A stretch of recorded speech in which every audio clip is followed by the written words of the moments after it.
All right, and we are live. Of course, good evening po sa inyong lahat mga kaguro. And of course, we would like to especially welcome back the members of Team Piaget. Again, if you are still not a member of Team Piaget, magpa-member na po kayo.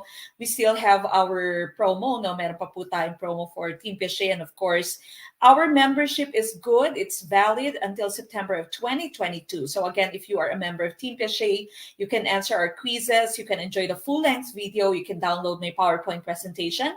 And of course, you can also enjoy the free pre-board and free final coaching. All this without any hidden fees. And again, there's no monthly payment. There's a one-time payment, one-time membership. No? So again, a membership po natin is valid until September of 2022. So just send us a message to our Facebook page. If you're watching us on our Facebook page right now, which is called Gurong Pinoy, just send us a message there. If you are watching us on YouTube, just go to our Facebook page later. There's a link in our video description. Just click the link and send the direct message para po ma-assist kayo ng ating mga admin. Okay? Now tonight, our discussion is centered on professional education. This is final coaching part 1 for those of you who will be taking your LET this month, no? So March 27th. So again, if you are ready, please do like this video and share this video. Napaka-importante po that you are liking our video and that you are sharing our video so that we can reach out to more people. No? But then again, before we start, let us all have our opening prayer.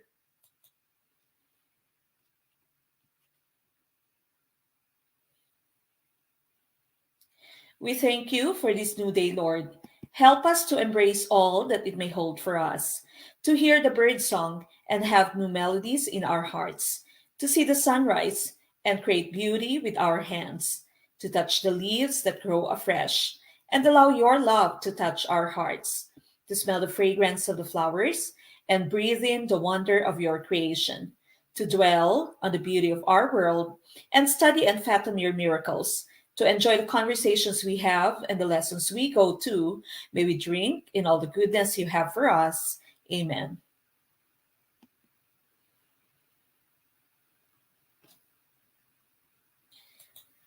All right, so once again, as I've mentioned, this is Professional Education Final Coaching 1 for March 2022.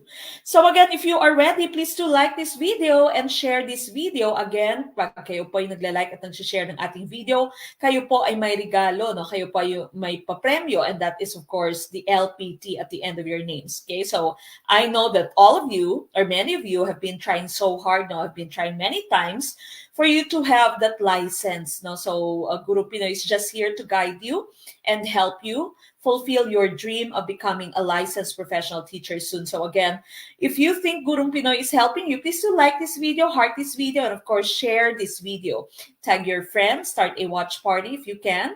And again, if you have spare time, if you have any extra time, no, and you are preparing for the LET this month, go back to our YouTube channel. All the videos that we have are in our YouTube channel. Balikan po lahat ng videos sa ating YouTube channel. There's playlist for all the live streams that we've had, over 100, no, over 200 videos that we have for our live streams. There's a playlist for our Prof Ed. There's a playlist for our Gen Ed. No? So again, do not waste your time. You are in preparing. No, you're preparing for your LET.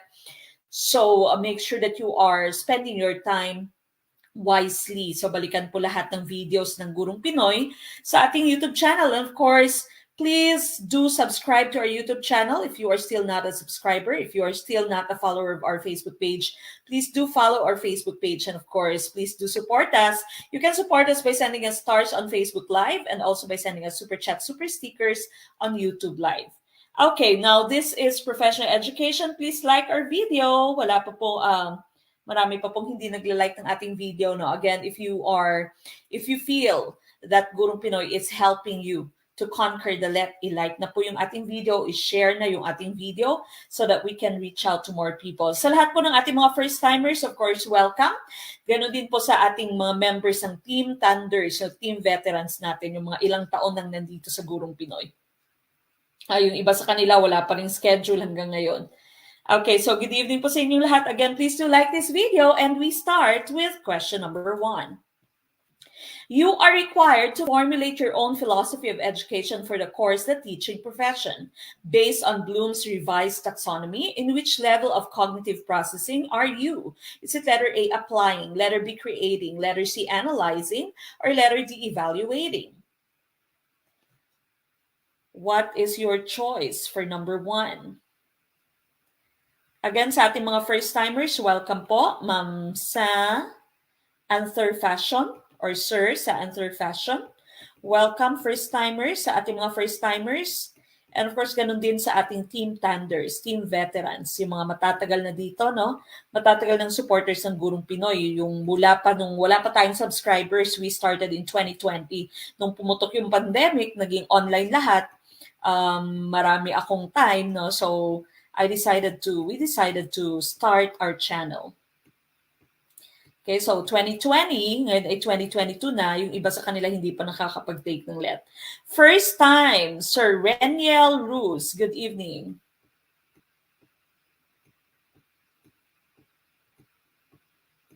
Mga first-timer natin. Ma'am Jayan Salvatore Solatorio, good evening po. Okay, what's your choice for question number 1? Waalaikumsalam, Ma'am Naiseng Mamasalanang. Good evening po. First time, Ma'am Ronaldine B. Montenegro. Good evening. Okay, I see B's and C's in our comment. Tama kaya yung B or tama kaya yung C or wala kaya sa kanilang dalawa yung tama? Okay, we will find out. Okay, so karamihang choice niyo ay letter B.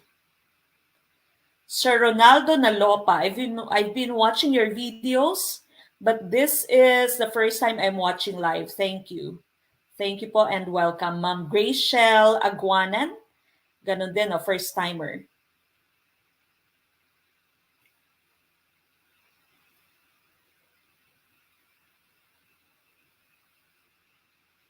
Ay, Sir Kenneth Espinosa, ang tagal na niya. Study Link days pa po. Hanggang ngayon, Gurong Pinoy na. Study Link was our physical review center before sa Iloilo. Okay, now number 1 here, going back to our question, you are required to formulate your own philosophy of education for the course, the teaching profession. Lahat tayo, I think, napagdaanan ito, no? Yung teaching profession natin na professor, ay sinabihan tayong make your own philosophy of education. Remember, your philosophy is going to be your guide, no? That's going to be your driving force. That will be your guide in your teaching. So, question dito, based on Bloom's revised taxonomy, in which level of cognitive processing are you? Is it letter A, applying, letter B, creating, letter C, analyzing, or letter D, evaluating? And the correct choice, of course, is letter B, no, creating. You are making your own. You are making your own. So this right here would be under letter B, creating, which we know is now the highest level in the revised Bloom's taxonomy. No? So we all know the first 3 levels here at the bottom. These are your LOTs, your lower order thinking skills. And the last 3 on top, the upper 3, those are your HOTS, or your higher order thinking skills. The lowest would be remembering. Now, remembering, this was knowledge in your old version of Bloom's taxonomy. So you simply can recognize, recall facts, you can identify, name, list. No? So those are the verbs, that we can use for the first level. Now, the second one is understanding. This was comprehension in the old version. You understand what the facts mean. You can paraphrase. You can explain using your own words. No? So understand or comprehension. Then you have applying or application. You can apply whatever it is that you've learned from your classroom to the outside world, to real world application. So usually the students or the teachers right now, what they use to be performance tasks, real life application. So just application. But application is still part of your lower order thinking skills. Now we go to the last 3 on top. Analysis, this is breaking down the parts of a whole. So you have a whole and you break down its parts. Now that's analysis. So breaking down information into component parts. And you have evaluating, or this was evaluation in the old version. You judge the value of information or ideas. You debate, you criticize. No? So you check, you debate, you criticize, you rationalize, you check whether it's valid or not. That's evaluation. And of course, sitting on top, as the highest level now, we have creating, or this was Synthesis before, in the old version, you combine parts to make a new whole. So essentially, analyzing and creating are opposites, but it's very important that you take note of the term new sa ating creating. No? It's not just simply combining the parts to make a whole, but that whole should be something new. It should be something that you've really created. It should be something that's novel. It should be something that's original, hindi mo lamang kinopya. Okay, so creating, letter B po, ang ating tumpak na choice. All right, now we go to number 2. In selecting a code of conduct, what would the behaviors teacher prefer to impart on learners? Is it letter A, one based on science, letter B, one exemplified by great men and women, letter C, one drawn from history, or letter D, one taught by religion? Okay, what's your choice for number 2? You are talking about the code of conduct. If you are a behaviorist teacher, how would you impart it on your students?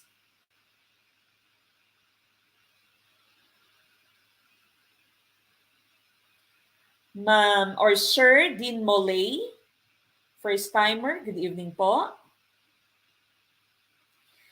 Sir Aiden Luis, hello, it's my first time to join live discussion, but I've been following your page for long already. Thank you po. First time manood. Ma'am Rachel Banyares Fiesta. First time to join live video. God bless, sabi ni Sir John J. Langgayen. Mga first timer natin, of course, welcome po. Diretso sa kusina, no? Meron po tayong lechon doon. Okay, I see a lot of letter B's for number 2. Tumpak kaya ang letter B. Meron ding letter D. One taught by religion. Sir Angelo Solo the second, first timer din. Good evening po.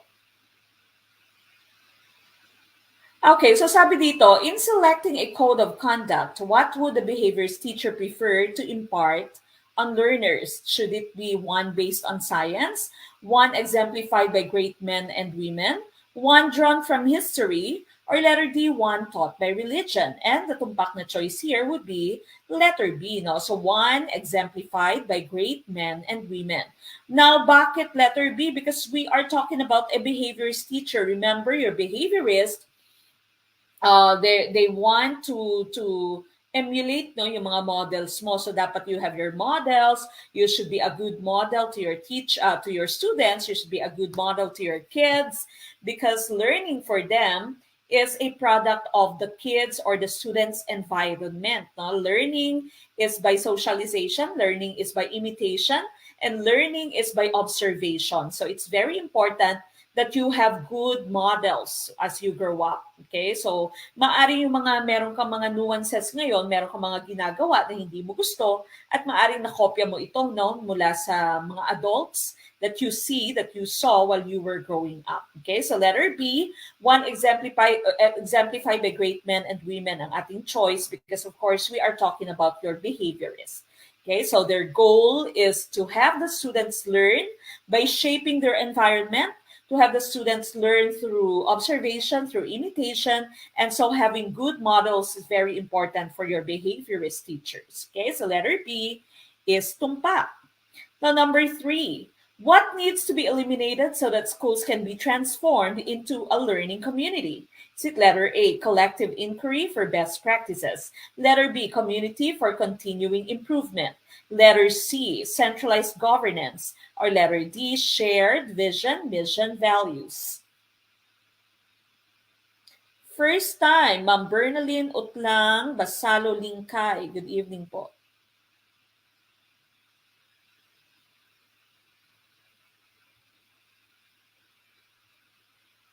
First time watching your live discussion, Ma'am Florence Dasig Versosa. Excuse me po. First time, Sir Roy Villanueva. First time here, Ma'am Levy Sagom Reyes. First timer, Ma'am Jane Estribor.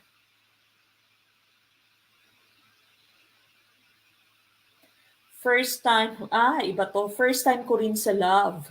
Sabi ni Sir Efren. Iba yung first time, sir. Okay, I see C's. Tumpak kaya yung letter C. May iilang B at D.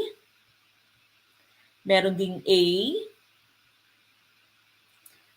Pag malabo po yung monitor nyo, i-check nyo po yung video quality nyo, Ma'am Christine Perez. I-change nyo po yung video quality. First timer, Sir Alex Ivan Faliorin. Welcome po. Ganon din si Sir Raymart Maharas. And si Ma'am Madel, newbie from Samar, from Eastern Samar. Good evening po. Okay, now going back to question number 3, what needs to be eliminated so that schools can be transformed into a learning community? You all know the meaning of the term community, no? So when you say community, there's sharing of ideas, no? Everyone participates, everyone is involved. Now, napaka-importanting hint dito, napaka-importanting term sa ating question is what needs to be eliminated, no? Ano yung i-eliminate mo? Ano yung dapat mawala para yung inyong school ay maging learning community? So dapat yung hinahanap natin dito ay yung mali, no? Something that hinders your school from becoming or from being transformed into a learning community. Meron kang term na eliminate, no? So ano yung dapat mawala, ma-abolish, dapat ma-stop para yung school mo entirely can become a learning community. And the correct choice here would be letter C, centralized governance. Yung A, B, and D mo are all correct. No? So collective inquiry for best practices. You share whatever best practices you have in each of your classrooms so that the rest of you can also follow. No? So the rest of the teachers, your co-teachers can also follow your best practice. You have a community for continuing improvement, and of course, you share your vision, mission, values. What you should eliminate should be centralized governance. When you say centralized governance, isa lamang yung nagmamando, isa lamang yung nagde-decide. And we all know schools right now are moving apart, no, moving away from centralized governance. So usually the parents, the teachers, the community as a whole, no, yung environment, yung surrounding ng school, everyone is involved in the planning, no? Everyone is involved in the project. Kaya tayo may PTCA na ngayon. Okay? So centralized governance ang dapat na inalis natin. Okay? So yung importanting term kasi dito is ano yung kailangan mong i-eliminate? Okay? Anong kailangan mong mawala? So that's letter C, centralized governance for number 3. All right, we move on with number 4. Teacher Ara asked her students to see the connection of their new lesson to their own personal experiences and share the same with the class. Teacher Ara believes in which principle of learning? Is it letter A, learning is a cooperative and collaborative process. Letter B, learning is the discovery of personal meaning of ideas. Letter C, learning is an active process. Or letter D, effective learning begins with setting of clear expectations and learning outcomes. Okay, which one do you think is tumpak for letter or for number 4? Again, welcome po sa ating mga first-timers and of course, welcome din sa ating mga Team Thunders, most especially yung members ng ating Team Piaget. First time watching, salamat po sa lahat. Kahit nagtitinda ako, nakakapag-review pa din ako. Ma'am Rosalie Delen, good evening po and welcome. First time watching from Parang Maguindanao, Ma'am Aslea Lagi Sarit. First timer. Parang hindi naman. Sir RD Canulo. Parang hindi naman first time. Okay. Sir Romel Bitantos, pag hindi nyo po masyadong mabasa, i-check nyo po yung video quality nyo, sir. Change nyo po. Paturo po kayo dyan sa mga team veterans natin sa Team YouTube. First time watching live from Zamboanga City, Ma'am Perlina Kipli Alibon. First time from Ubay Bohol, Ma'am Christine Kakafranca. First time from QC, Ma'am Valerie Tart. Si Sir Elizar Sampang Balaji, first timer din.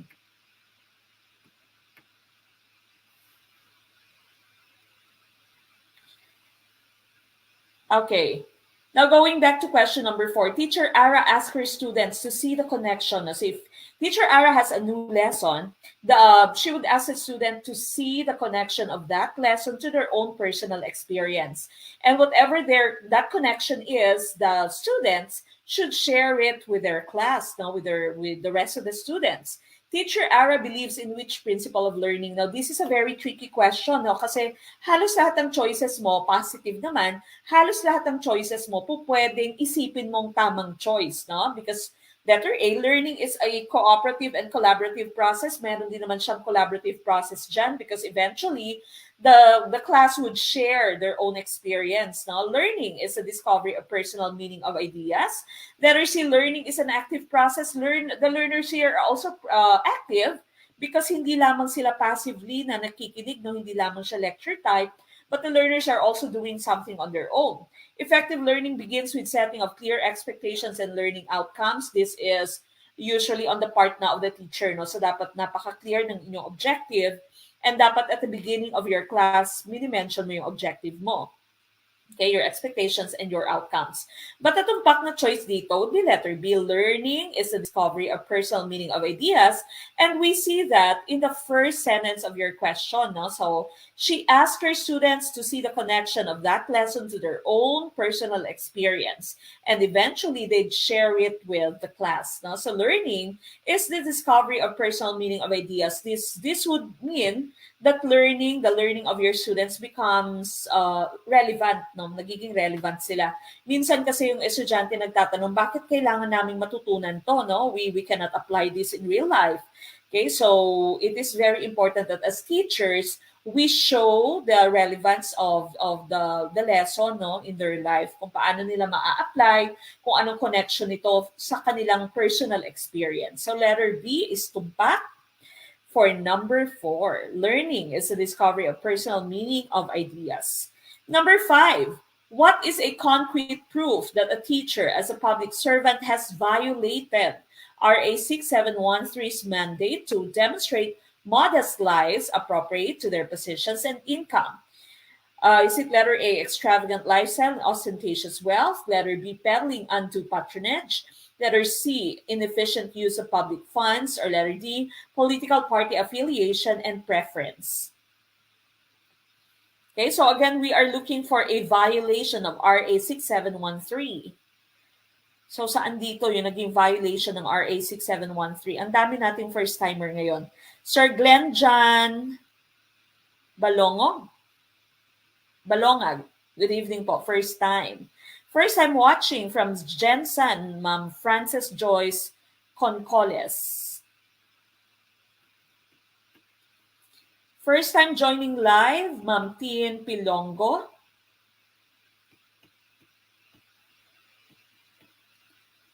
First time watching in Sultan Kudarat, Ma'am Bayara Amil.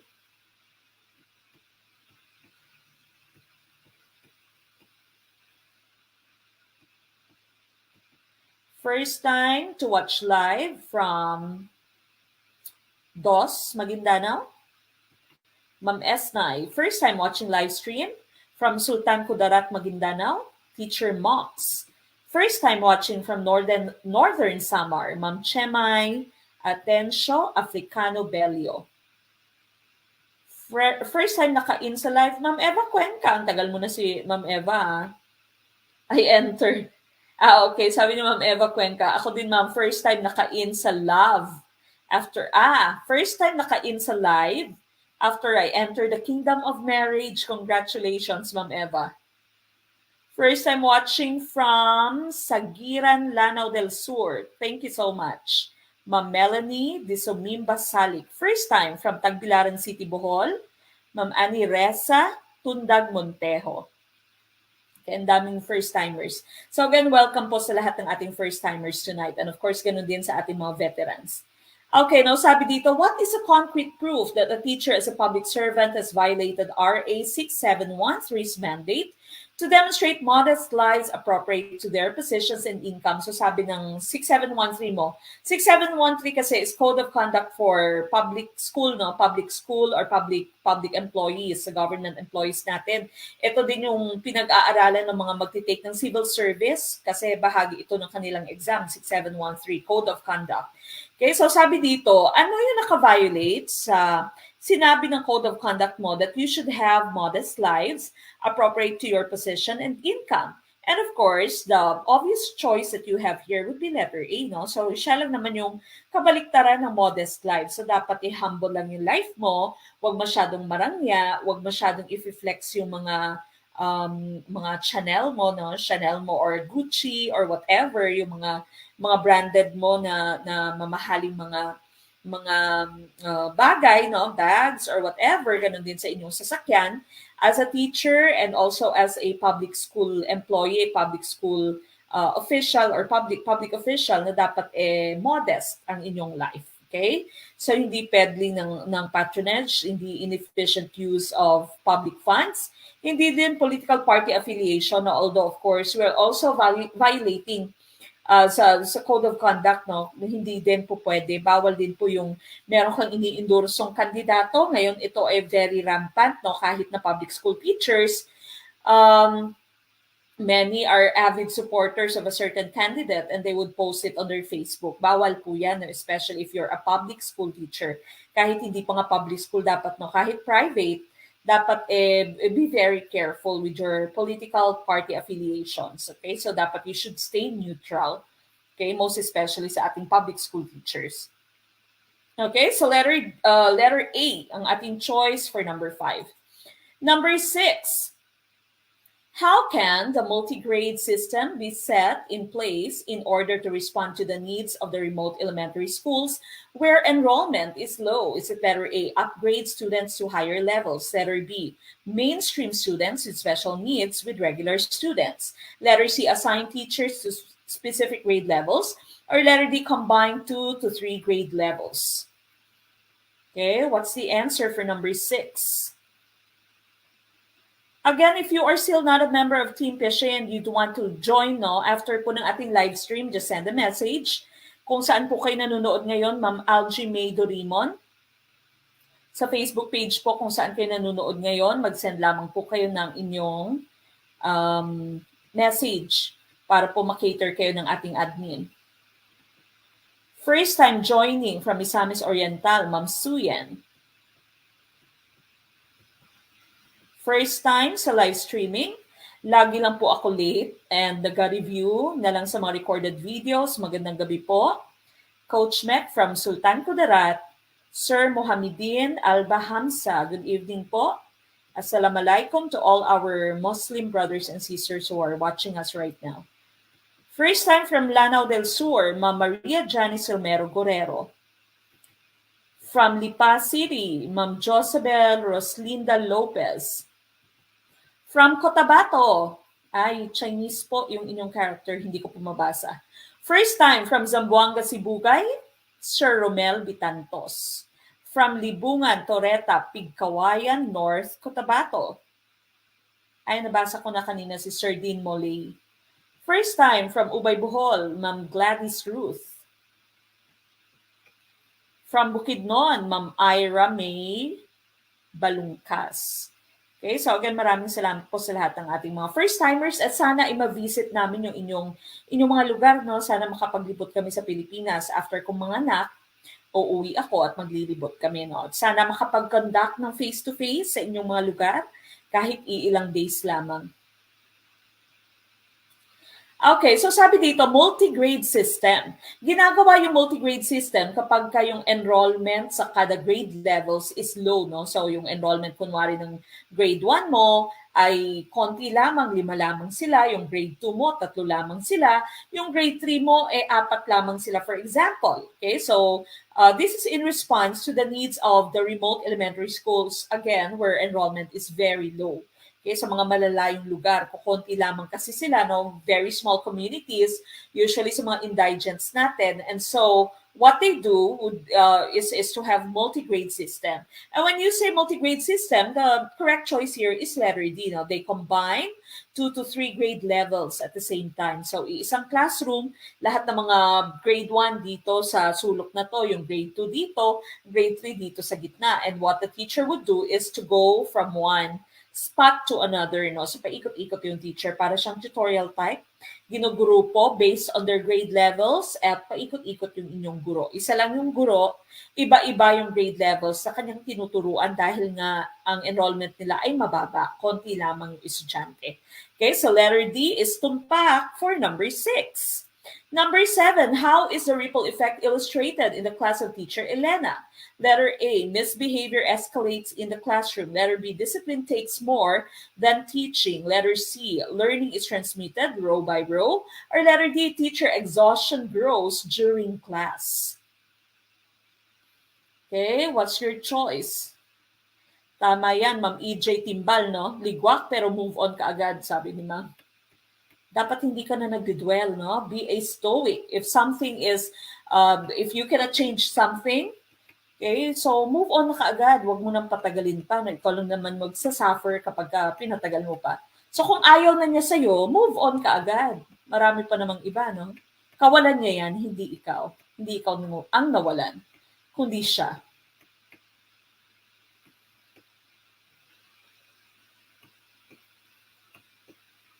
Watching from out of the universe, from the land of Virgin Island. Aba, saan yung land of Virgin Island? Cotabato City. Sir Norton Vlog. First time watching from Bacolod City, Ma'am Melanie Sambilad. Malapit lang sa amin. First time from San Francisco, Agusan del Sur. Facebook user lang po yung lumalabas. Hindi ko po nababasa yung pangalan. From Lipa City, Ma'am Grezel Jane Tejada. From Butuan, Ma'am Riza Evangelio. From Albay, first-timer, Ma'am Naiduch Seminiano. From Abuyog Leyte, Ma'am or Sir Raymart Maharas. Again, please like our video and share our video po. Paki-like po and paki-share ng ating video. Okay, I see a lot of letter A's for number 7. Tumpak kaya yung letter A's? Or ligwak kaya yung mga sumagot ng letter A? We will find out.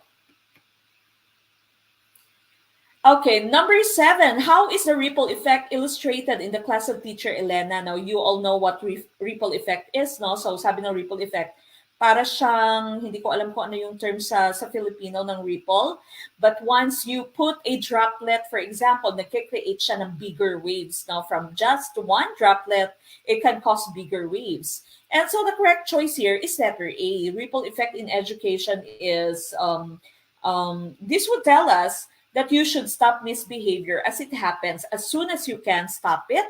Otherwise, it would escalate, no? So, misbehavior escalates in the classroom. So, dapat pag meron kang student na nag-misbehave, stop him or her prior to him or her influencing other people around him or her, no? Kasi pag hindi mo siya sinap, lahat na, yung mga katabi niya, ayan na, mag-uumpisa na silang magchika. Okay, umpisa na lahat magchikahan, lahat na sila ay nag-misbehave at nag-ingay. Okay, so as soon as you can, you have to stop misbehavior inside your classroom. And you all know that we should also manifest with itness. No? Sabi ni Kunin din, no? With itness. Dapat alam mo yung anong nangyayari inside your classroom. You should have eyes at the back of your head. So kahit na nagsusulat ka, kahit na meron kang ginagawang iba, alam mo, you are aware of what is happening inside your classroom. Okay? So letter A is tumpak for ripple effect. It's sometimes this can happen. Discipline takes more than teaching if you did not establish your classroom rules. And of course, what happens is that ang effect nito, you feel exhausted, pagod na pagod ka pagkatapos ng araw kasi saway ka ng saway. Hindi ka nakapagturo, puro ka saway, no? So hindi letter C din yung ating hinahanap because this is something positive. Ripple effect is that you stop the misbehavior before it escalates, before it becomes bigger, before it affects the whole or the entire classroom. So ito yung ating ripple, no? So from one drop, it can create bigger waves. It can create a wave. No? So dapat as a teacher, you should be proactive. Dapat you should avoid misbehavior and not just being reactive. Pag sinabi mong reactive, you act as it happens. No? So naghihintay ka pag may nangyari, saka ka pa lamang magre-react. No? So dapat as teachers, we are proactive. Yung gobyerno natin usually reactive, di ba? Pag merong nangyaring ganito, saka pa lang sila mag-a-action, which is not good. Dapat we are proactive para hindi na tayo mag-face ng problema. Sabi nga, no, an ounce of prevention is better than a pound of cure. Okay, number 8. Teacher Bessie avoids out-of-context drills. Instead, she makes use of real-world problems for her students to solve. This makes Teacher Bessie blank in approach. Is it letter A, inquiry-based, letter B, constructivist, letter C, developmentally appropriate, or letter D, authentic? Okay, what's your choice for number 8? Number 8 na po tayo.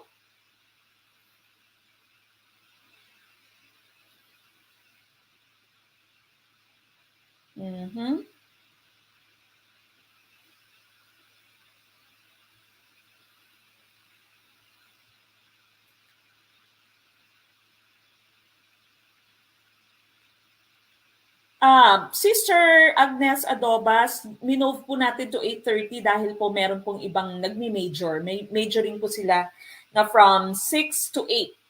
And so we have to accommodate them. Dapat mag-start tayo ng 8:30 para makapag-join po lahat. At eventually, once that's done, no, pagkatapos ng let, babalik po tayo sa 7 p.m. First time, Ma'am Abigail Zagado from Butuan City. Good evening po. Watching live from Capiz, Sir Ivor Candelario. First time from Kapatagan, Lano del Norte, Sir Aloy de Pusta. First time from Ramon Isabela, Sir Joseph Saraos. First time from Shayan, Zamboanga del Norte, Mamorin Omecnol. From Davao, first time, Maybon Sansaet Serbo. From Zamboanga del Sur, first timer, Sir Jandili Gutierrez. First time from Malolos, Bulacan, Ma'am Raquel Domingo.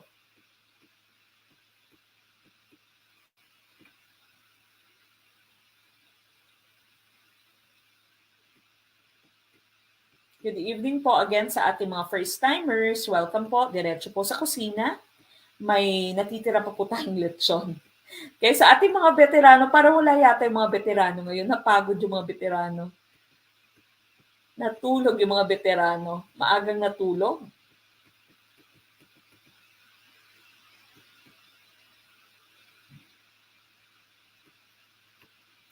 Okay. Ma'am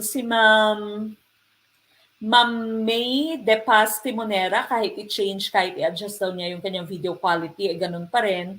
Minsan po, internet connection po yan, ma'am. So, maaaring mahina po yung inyong connection.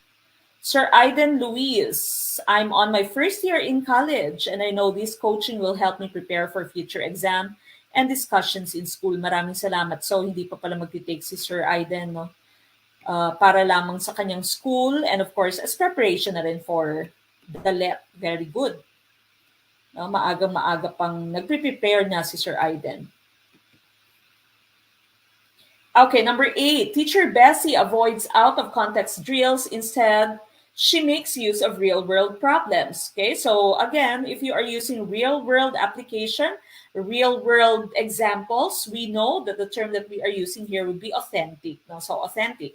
Real-world application, palagian natin itong naririnig nung nag-start tayo ng UBD, yung understanding by design, ganun na din sa ating K-12, yung performance task natin ay authentic din. No? How can they apply what they've learned in real-world situations? So yung project na binibigay natin sa ating mga estudyante are real-world project, no? Real-life experiences. So letter D, authentic, is tumpak.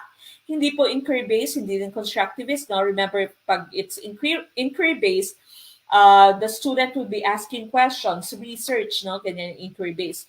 Constructivist, you do not give the meaning, the definition of the word. but you give the student some experiences so that the student will be able to come up with his or her own meaning of the word.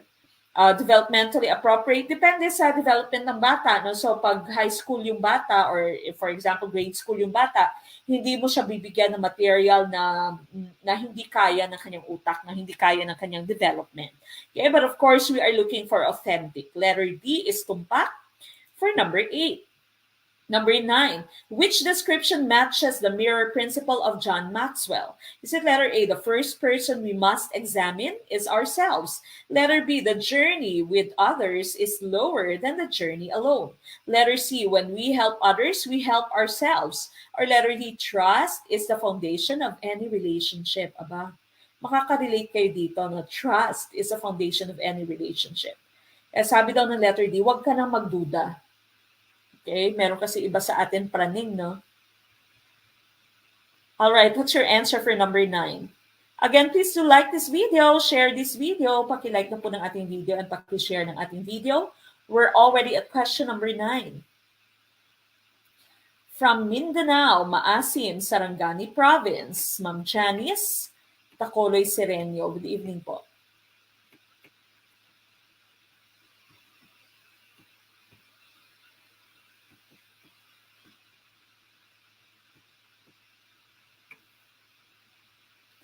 Ayun, nasa tabi-tabi lang yung veterano, si Ma'am C. Barb Wire. Sino po kayo? Hindi ko po nare-recognize yung pangalan.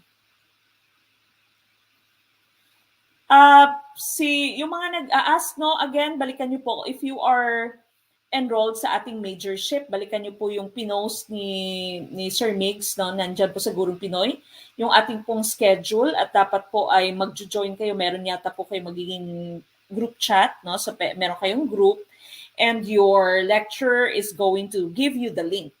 Okay? So abangan niyo po 'yan. At i-check niyo po yung inyo pong schedule. Okay? Nasa Gurong Pinoy na Facebook page. Yung ating schedule yata naka-post na. Let me check if I can see it now. Okay, what's your answer? Number 9. Number 9 na po tayo. Ano po yung ating choice? For question 9, letter C. Oh, karamihang choice nyo ay letter A. Tumpak kaya ang letter A? Okay, so sabi dito, ano ang description, aling description dito, yung nagmamatch sa mirror principle ni John Maxwell. And of course, ang tumpak na choice dito is letter A. No? So the first person we must examine is ourselves. Sabi nga ng ating salawikain, no? Bago mo punahin ang mantsa ng iba or ang dumi ng iba, punasin mo muna ang sarili mong mukha. No? So, unang-una mong i-examine would be, the first person that you should examine would be yourself. Okay? So, this is the law of the mirror.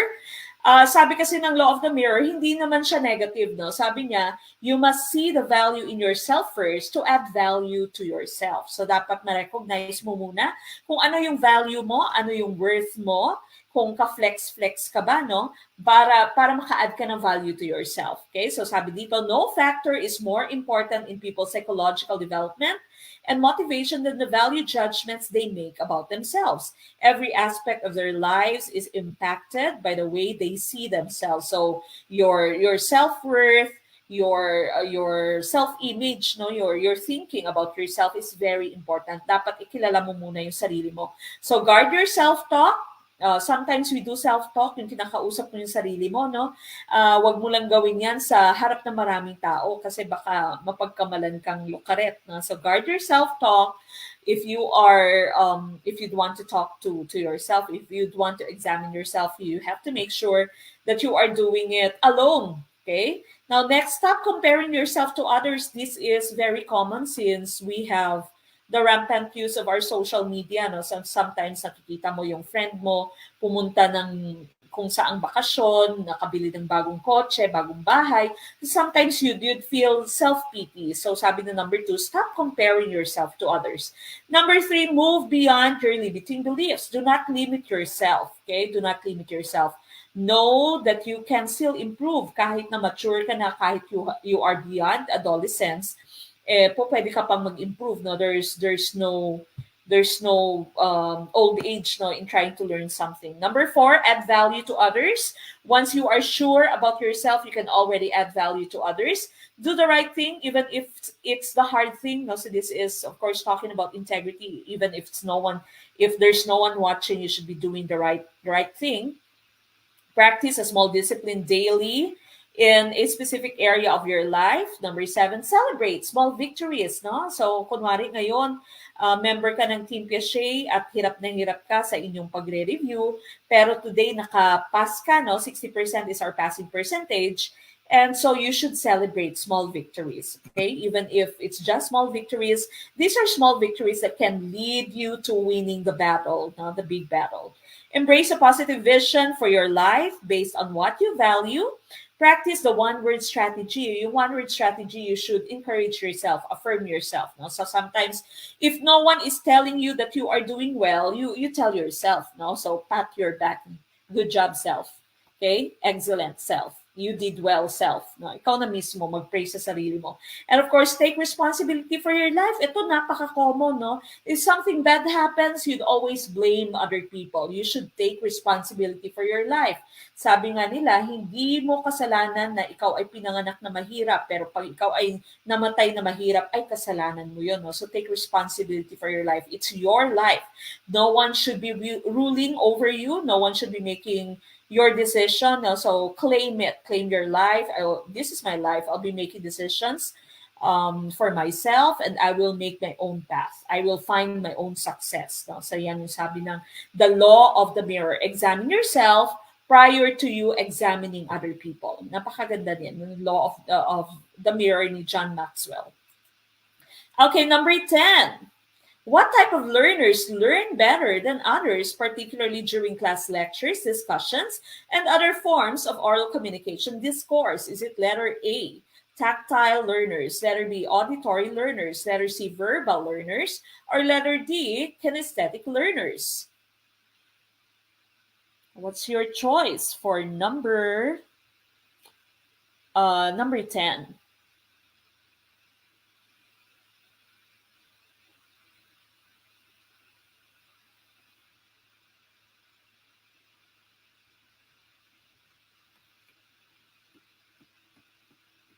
Ayan. So, tama yan. Self-love, self-worth.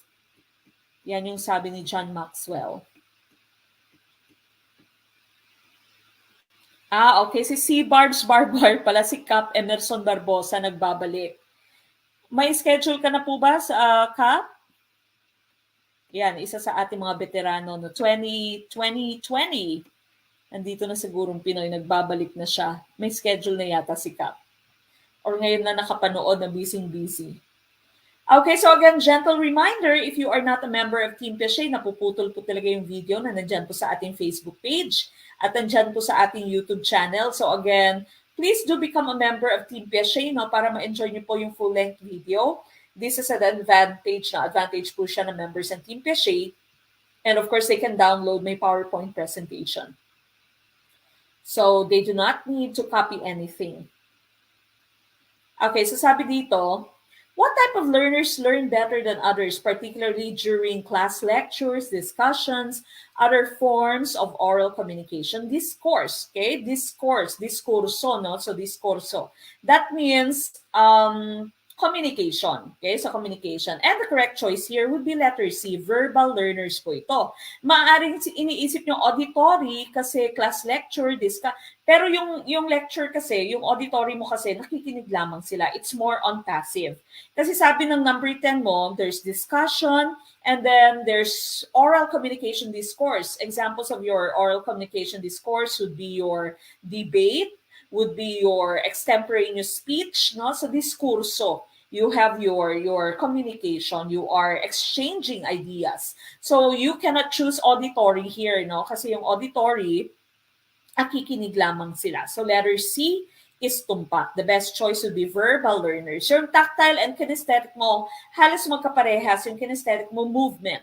Okay, so bodily movement, yan si Cap Emerson Berposa, ng mga coaches, basketball players, dancers, your actors, kinesthetic learners sila. Tactile mo, they're very similar to your kinesthetic learners, but more or less, they love using their hands. So those who love using yung mga fidget gadgets mo, no? Yung fidget toys mo, yung mga puppet, yung mga fidget spinners, no? Puzzles, yan yung gustong-gusto ng mga tactile learners mo. Blocks, okay? But here, we are looking for letter C, verbal learners. Verbal learners is tumpa. Okay, number 11, what technology integration is achieved by teacher Nero, who creates a rich learning environment in which students regularly engage in activities that would have been impossible to achieve without technology. For example, their own PowerPoint presentation lessons. Is it letter A, infusion, letter B, transformation, letter C, adoption, or letter D, adaptation? Sir Mohamedin Albahamsa, mag-send po kayo ng message later dyan po sa Facebook page kung saan po kayo nanonood. Okay, what's your choice for number 11? Ang number 11 natin, question number 11, isa ito sa mga nagpahirap noong 2019. Okay, so 2019, ito yung isa sa mga nagpahirap sa mga nag-take ng LET, no? So, meron po tayong video nito sa ating YouTube channel. So again, we have so many videos on our YouTube channel. Balikan niyo po, may 4 pillars of education, learning as of, or assessment as of for learning. There's assessment of videos.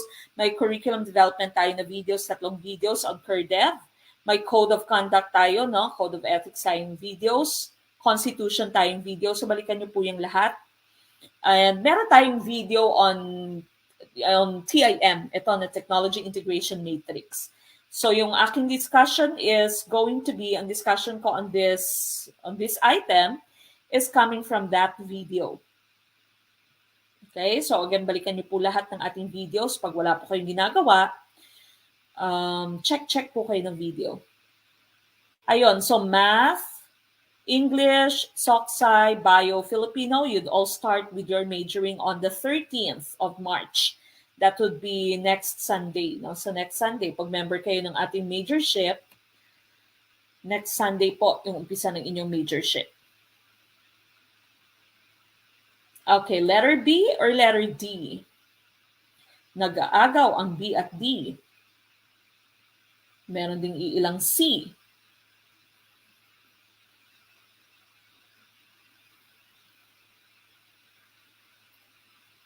Okay, paki-like na po ng ating video again and share our video.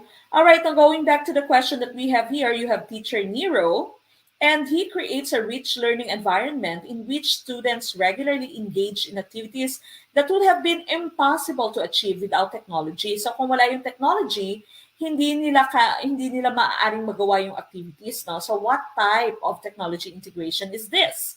Okay, is this infusion, transformation, adoption, or adaptation? So again, the discussion that I have is going to be coming from our video. No? But letter B is the tumpak na choice dito. Letter B, that's transformation. Okay, so again, this is from our video on YouTube, the levels of technology integration. You have 5 different levels. You have entry, adoption, adaptation, infusion, and transformation. Ano yung mga pagkakaiba ng different levels na to? The first level is the entry level. No? Entry when the teacher begins to use technology to deliver the contents of the curriculum.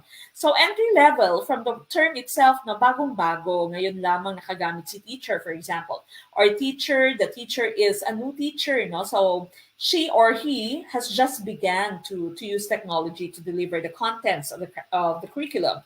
Now, adoption, the teacher here would direct the students in the conventional and procedural use of technology. So you are already engaging your students, but you are directing them. You are giving them the instructions on how to use technology in the conventional manner. So conventional, meaning yung use lamang ng technology. Kunwari, you use Microsoft Word. Okay, open a new document. and type, okay? Delete, save, copy and paste, or cut and paste, no? So, dinidirekta mo yung students, and conventional lamang, procedural lamang yung use ng inyong technology. Now, the next level is adaptation. The students here can already independently use the technology, and they can also already explore the technology. But still, you as a teacher would say or would pinpoint which type of technology they should use. Okay, so kunwari sabihin mo, all right, we are going to use our smart board today. I want you to do this, no? I want you to explore the smart board, pero ikaw pa rin yung nagmamando kung anong technology yung kailangan nilang gamitin or pwede nilang gamitin. No? So students here are independent. They can explore the use of technology. Now, in Fusion, the fourth level, no, they provide the learning context and allow students to choose the tools to use. So ito yung pagkakaiba ng inyong Infusion at yung ating adaptation kanina. Yung adaptation, they can already independently use the technology, pero ikaw pa rin yung nag-choose kung anong technology yung kailangan nila gamitin or pwede nilang gamitin. In Fusion, they can already choose the tools to use. So, for example, sabihin mo, I want you to present, to make a presentation about the topic, no, about your certain topic, but you have the freedom to choose the method or the technology that you can use to present that topic. So, pwede kang mag-PowerPoint presentation, pwede kang gumawa ng movies, pwede kang gumawa ng graphic organizers using an app, for example, or infographics, no, pwede, or slides mo, pwede, poster using a certain technology, pwede, no. So in Fusion, the students can already choose the tools that they can use. And transformation is what we were looking for kasi sabi dito, the activities may not be possible without the use of technology. So ito yung kanina kasi nandyan siya sa stem ng ating question. The technology is very important. The technology is essential so that they can perform a certain activity. That certain activity is impossible for them to complete, impossible for them to perform if not with the use of that type of technology. So transformation ang ating hinahanap. Okay, so transformation po ay tumpak. All right, so number 12, what questioning method did teacher Zita apply when she showed a graph and asked with what data is the graph concerned, rather than what do you see in the graph? Is it letter A, evaluative, letter B, generalized, letter C, convergent, or letter D, probing? Okay, what do you think is the choice for number 12?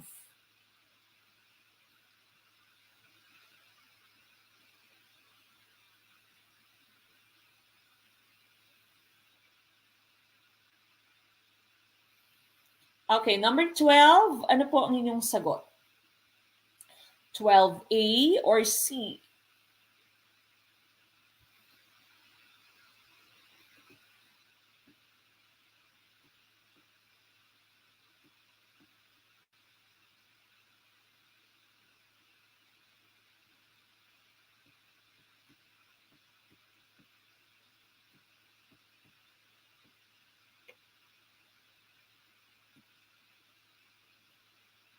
Okay, number 12. Anong questioning method dito na ginamit ni Teacher Zita when she showed a graph and asked with what data is the graph concerned, rather than what do you see in the graph? Okay, so is it letter A, evaluative, letter B, generalized, letter C, convergent, or letter D, probing?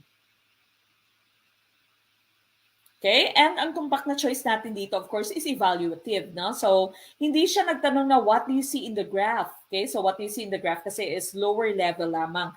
But she asked with what data is a graph concerned, no? And so, the students would have to evaluate, the students would have to check, the students would have to judge the different data that they can see in the graph. So letter A, evaluative po, yung ating hinahanap. You cannot choose either B or C kasi parehas lang po yan, no? Generalized and convergent, you only have one answer.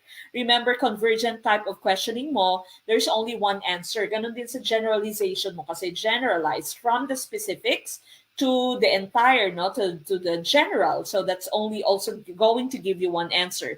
Convergent, the opposite of this would be divergent. So divergent, there is not one single answer. So maaaring iba-iba yung answer, yung mga questions natin sa Miss Universe are divergent questions. Probing naman, this would usually be a follow-up question. No? If the teacher would want to get more from the answer of the student, or the teacher would want to investigate deeper. Okay, so you would probe the answer of your student. No? Parang katulad siya sa ginagawa ng mga policemen at mga investigators. No? So they would probe.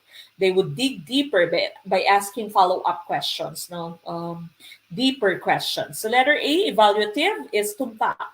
Number 13, what kind of class management is applied in the case of teacher Lenny, who attends to every situation as it comes, hoping to meet it as it comes without much foresight and preparation? Is it letter A, proactive, letter B, reinforcing, letter C, heading on, or letter D, reactive? I have mentioned this today, no? So sinabi ko to kanina, kung anong klase ng pamamahala or anong klase ito ng management.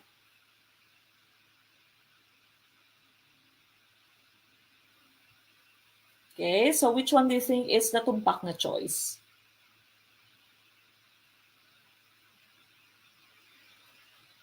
For question 13.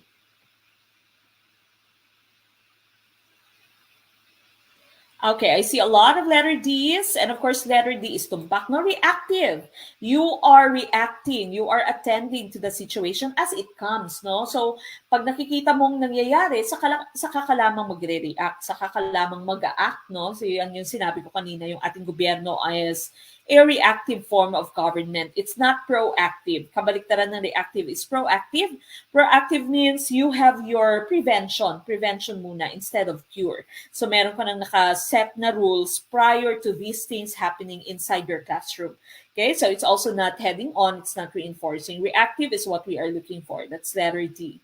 All right, 14, the Philippine Association for Teacher and Educators, or PAFTE, proposed a new curriculum for teacher education to make graduates of teacher education more globally competitive. This may be classified as blank. Is it letter A, supported curriculum, letter B, hidden curriculum, letter C, recommended curriculum, or letter D, assessed curriculum?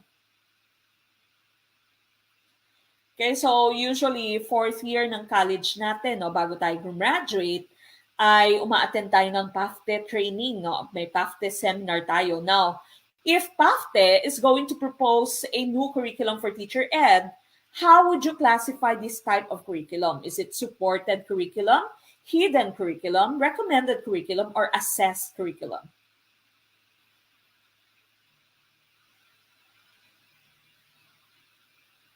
Okay, what do you think would be the tumpak na choice for question 14?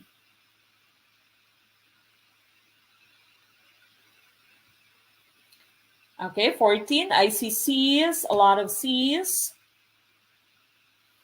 Okay, and of course, letter C is tumpak, no, for number 14. That's recommended curriculum. It is a curriculum that's recommended by our experts. In this case, the PAFTE organizers, no? So, recommended curriculum siya. Now, galing din ito sa ating video, sa ating curriculum development part 1, the different types of curriculum. So, you have recommended curriculum proposed by scholars and professional organizations. So, again, kaya siya yung naging choice natin kanina. Written curriculum, this is a type of curriculum that appears in school, district, and division. Ito yung mga nasa documents, no? So that's written curriculum. Taught curriculum is what the teachers would implement inside the classroom. Kung ano talaga yung tinuturo ng teachers, yan yung taught curriculum. Now, supported curriculum, this is a type of curriculum supported by the different resources that you have, the different materials that you have. The textbook would support your curriculum. Computers. Now, assessed curriculum, this is what is tested and evaluated, no? So from the term assessed. Learned curriculum, ito yung kabaliktaran ng inyong taught curriculum. Ito yung kung ano talaga yung nalilearn ng students, no? So learned curriculum.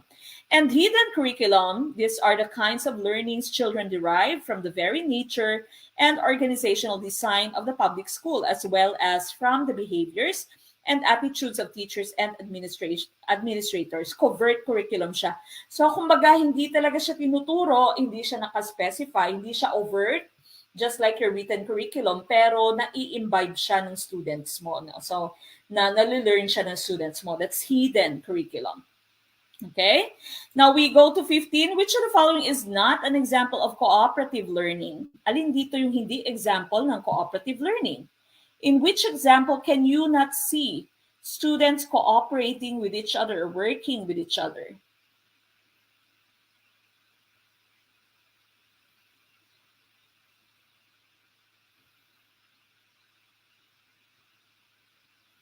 Okay, 15D.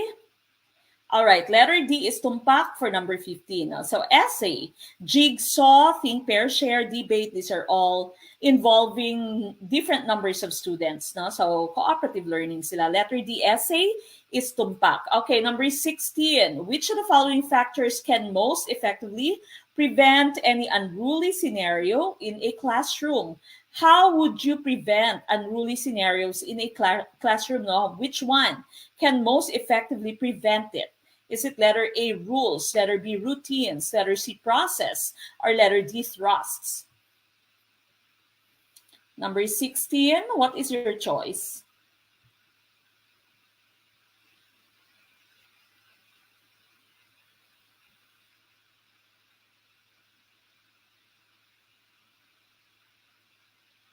Okay, so alin kaya dito yung tumpak na choice? Alin dito yung pinaka-effective para ma-prevent mo yung unruly behavior inside your classroom? What should you impose as the teacher?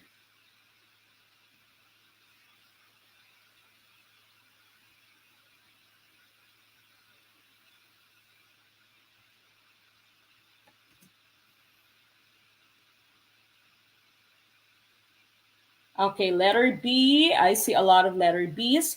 Routines po yung ating hinahanap. Hindi po rules, no? Hindi rules pero routines. Yung routines, these are the usual way you do something inside your classroom. Kasi pag may routine ka, nagiging automatic sa students mo kung ano yung gagawin nila. Alam na nila kung ano yung gagawin nila. So wala nang unruly scenario. Hindi po rules, no? Yung rules mo, usually naman rules, you would introduce this at the beginning of the school year, no? Pero hindi siya ganun ka-importante kaysa sa routines mo. Routines talaga yung daily activities mo, kung paano mo ginagawa yung day-to-day activities sa inyong classroom, that's routines. Okay, so kunwari, paano sila pupunta ng restroom, kailan sila po pwedeng magpaalam pumunta ng restroom, paano sila, kung kailangan nilang i-charge yung devices nila, for example, kailangan nilang mag-work in teams or in groups or as a pair, how would they do it? How would they move their chairs? How would they pass the papers? No? So routines po, nagiging routinary siya, and eventually, hindi mo na kailangan yung rules mo. Pag na-establish mo yung routines mo, your rules are not that important. So, yung rules kasi, ini-impose siya at the beginning of the school year, no? That's setting your authority as a teacher. Pero sa akin, pinaka-importante pa rin talaga yung routines. And in the classroom, no, day-to-day, the day-to-day maintenance, the day-to-day practices in your classroom, that's called routines. And this can prevent any unruly scenario. Okay, so routines po yung ating hinahanap, hindi po rules.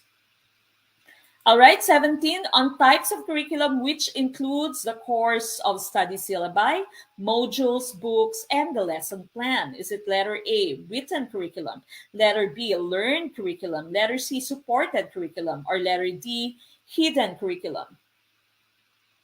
Okay, we've already talked about this a while ago, the different types of curriculum. So, alin kaya ang tumpak na choice?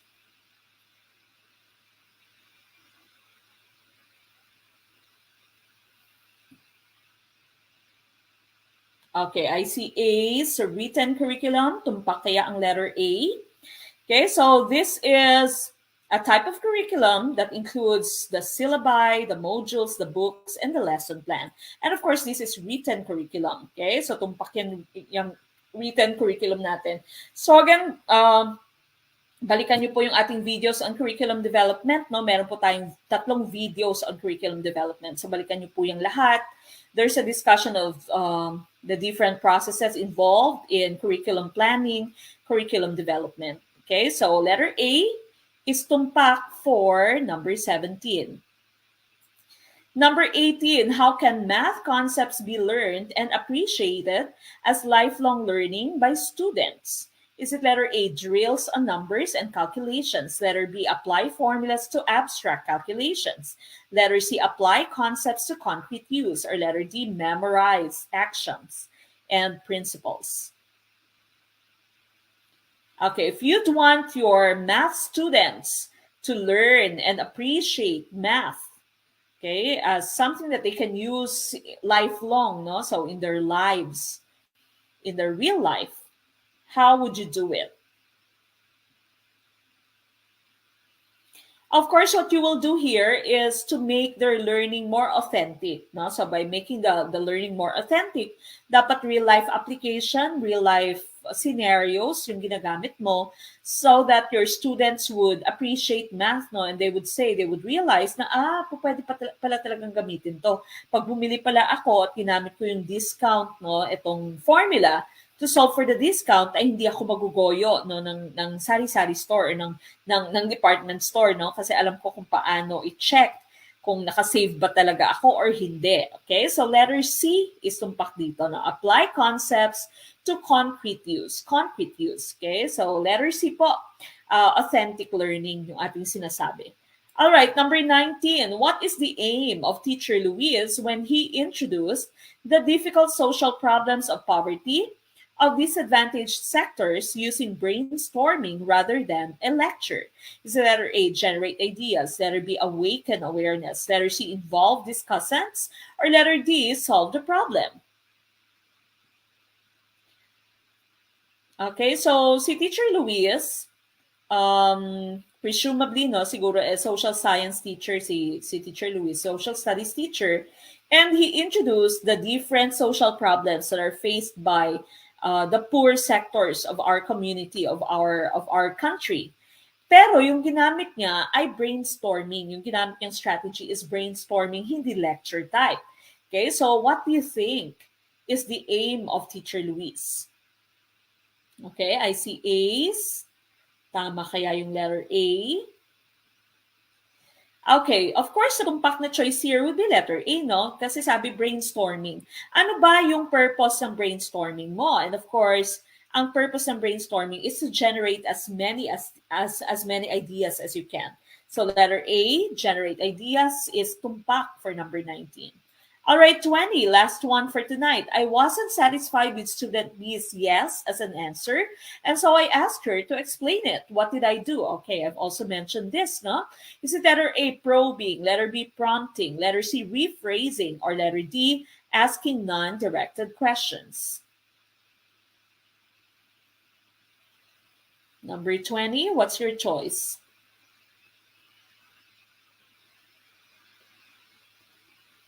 Okay, I see A's. So sabi dito, the student answered yes. And as a teacher, you're not satisfied. And so you ask her to explain it. So what did you do as a teacher? Is it probing, prompting, rephrasing, or letter D, asking non-directed questions? And of course, the correct choice here would be letter A, probing, no? So sinabi ko na kanina ito, no? So if you want to dig deeper, if you want to get more from the answer of the student, what are you trying to do? That is probing. So letter A, probing po, is tumpak. Prompting is when the student is having a difficult time answering the questions, and so you are guiding the student, no? Kumbaga, meron kang binibigay na clues. It is the process of gumaganon-ganon ka na pinaprompt mo siya. Rephrasing is when you use different words or when you try to ask a question using different words, no? So iniiba mo yung pagbato ng question para mas madali siyang maunawaan ng students. Asking non-directed questions, of course, the directions are not directly asked to your students, no? Gumagawa ka ng ibang paraan para hindi siya masyadong direkta sa inyong estudyante. Okay, but then again, the correct choice here would be letter A, that's probing. All right? And that, of course, ends tonight's discussion. We will be back on Saturday with Gen Ed and Prof Ed. So again, Gen Ed and Prof Ed in the last 2 weekends prior to March na March na let ay galing po sa January and of course galing din sa September 2021 na licensure exam for teachers. So wag po kayong mawawala. And again, make sure that you answer our quizzes, okay, para po mag-gauge natin kung kayo ba ay medyo handa na for your upcoming let. Okay, so that ends tonight's discussion. This has been Coach Mac of Gurong Pinoy, and of course I leave you with the saying, maliit man na butil ng mga kaalaman, ang dulo nito ay malaking kaginawaan. Maraming salamat and of course, good night.